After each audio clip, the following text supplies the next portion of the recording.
Hari ini kita akan belajar membuat generalisasi tentang kecerunan garis lurus.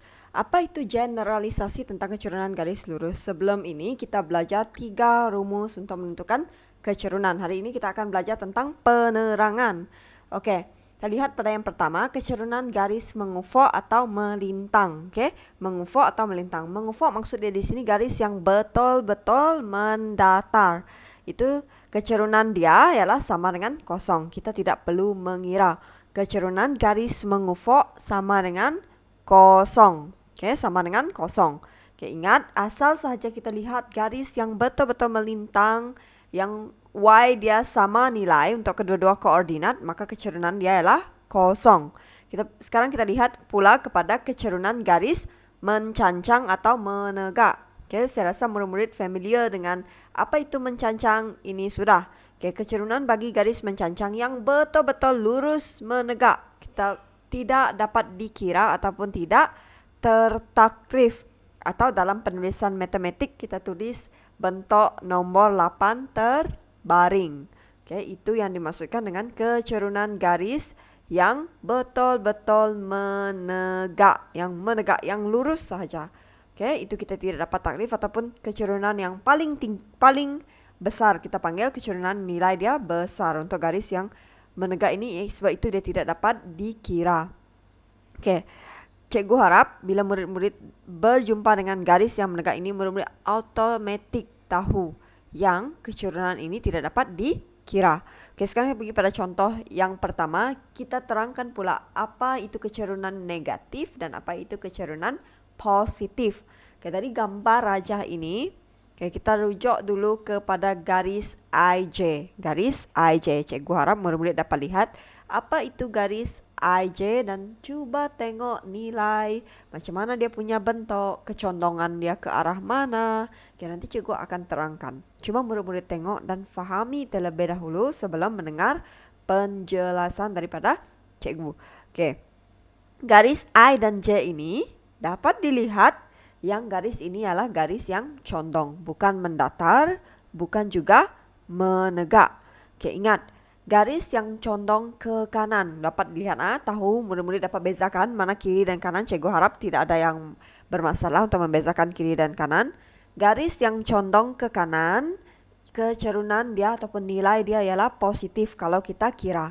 Okay, maksud dia, kalau murid-murid dapat satu soalan yang garis dia cenderung untuk condong ke arah kanan, maka nilai akhir mestilah positif. Nilai kecerunan dia ialah positif. Kenapa? Karena condong ke kanan. Ingat, garis yang condong ke kanan nilai dia ialah positif. Oke. Sekarang kita akan pergi pula kepada contoh yang seterusnya nanti. Apa itu pula bagaimana pula kita mahu menilai kecerunan negatif. Oke, bagaimana? Kita rujuk kepada garis IF. Oke, garis IF. Oke, garis IF ini perhatikan betul-betul ke manakah arah kecondongan garis IF. Ke kiri. Dia lebih condong ke kiri. Oke, maka garis IF ini mempunyai nilai kecerunan negatif. Oke, negatif. Kenapa? Karena dia lebih condong ke arah kiri.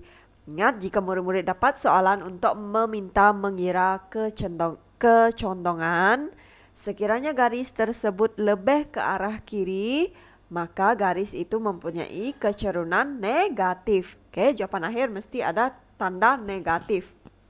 Oke, sekarang lepas ini kita akan pergi pula kepada contoh yang terakhir. Kita mahu menilai manakah garisan yang mempunyai nilai kecerunan yang lebih tinggi dan mana pula garisan yang mempunyai nilai kecerunan yang lebih kecil. Oke, seperti yang ada di sini, nomor 1 yang kita belajar tadi kecerunan kosong. Kedua, kecerunan tidak tertakrif. Ketiga, kecerunan yang ke kanan yaitu positif. Keempat, kecerunan lebih ke kiri negatif.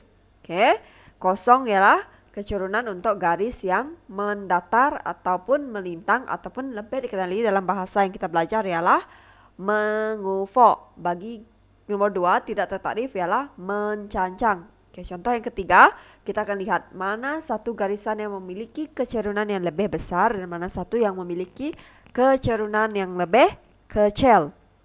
Tadi coba murid-murid bayangkan, garis yang betul-betul menegak ataupun paksi Y, dia punya nilai kecerunan ialah tidak tertaklif. Tidak tertaklif di sini maksudnya apa? Maksudnya tidak tertaklif, cikgu cakap tadi nilai dia adalah nilai yang sangat besar sehingga kita tidak dapat kira. Oke, jadi dari sini kita boleh tahu garis yang dekat ataupun semakin dekat dengan paksi Y mempunyai nilai kecerunan yang lebih besar. Manakala coba murid-murid ingat, paksi X ialah paksi yang garis melintang ataupun mencancang. Dan nilai bagi kecerunan garis mencancang ialah kosong.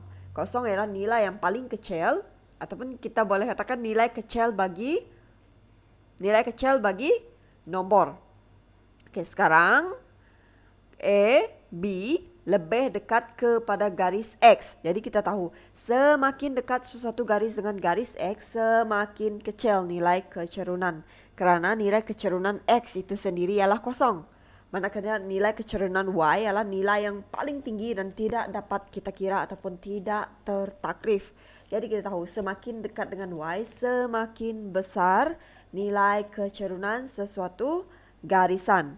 Okay, semakin dekat dengan paksi Y adalah paksi yang menegak, semakin besar nilai kecerunan sesuatu garisan. Dan semakin dekat dengan paksi X, semakin kecil nilai kecerunan sesuatu garisan. Cikgu harap murid-murid faham. Okay, sebab ini adalah benda yang mudah untuk difahami. Dan cikgu yakin murid-murid cikgu semua tiada masalah di dalam memahami bahasa Melayu. Jadi cikgu tinggalkan dengan latihan. Latihan yang pertama cikgu jelaskan. Kena bagi tahu sama ada garisan tersebut memiliki positif, negatif, sifar atau tidak tertaklif. Tadi kita sudah belajar. Apa ciri-ciri tidak tertaklif, apa ciri-ciri sifar, apa ciri-ciri negatif, apa ciri-ciri positif. Nanti murid-murid terangkan kenapa. Contohnya garis AB. Kenapa murid-murid cakap garis AB itu sifar? Kita terangkan. Untuk soalan yang kedua, antara 4 garisan ini, pilih yang mana satu mempunyai kecerunan terbesar dan yang mana satu mempunyai kecerunan terkecil. Yang terbesar garis dia paling dekat dengan lurus ataupun paling dekat dengan paksi Y. Yang terkecil garis dia hampir terbaring ataupun paling dekat dengan paksi X. Cikgu harap murid-murid semua dapat menjawab dengan betul berdasarkan apa yang kita telah pelajari.